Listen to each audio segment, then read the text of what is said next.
எனக்கு வணக்கம் தோழர்களே! இன்னைக்கு நம்ம திருவள்ளுவ மாலையிலிருந்து முக்கியமான ஒரு பாடல் தான் நம்ம ஆக்ஷன் எக்ஸாம்ல பார்க்க போறோம். "தினையளவு போதா சிறுபொருள் நீர் நீண்ட பனையளவு காட்டும் படித்தால் மனையளவு வள்ளைக்கு உறங்கும் வளநாடு வள்ளுவனார் வெள்ளைக் குறட்பா வரி." தினையளவு போதா சிறுபொருள் நீண்ட பனையளவு காட்டும் படித்தால் மனையளவு வள்ளைக்கு உறங்கும் வளநாடு வள்ளுவரால் வெள்ளைக் குறட்பா வரி. கபிலர் பாடியது. கபிலர் 2ஆம் நூற்றாண்டைச் சேர்ந்தவர். திருவள்ளுவருக்கு சிறப்பினை ஊட்டுறது தான் திருவள்ளுவ மாலை. கபிலர் 2ஆம் நூற்றாண்டைச் சேர்ந்தவர் இவரு.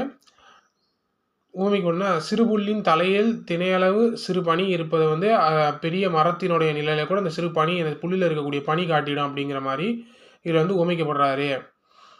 அது அன்றைய அறிவியல் கருத்தை இன்றே சொல்லியிருக்கக்கூடியவர் திருவள்ளுவர் அப்படின்னு சொல்கிறாங்க. நெடிய தொகை பெரிய பனைமரத்தில் உருவம் புல் துணியில் தெரிய சிறு பணியில் மிதிப்படும்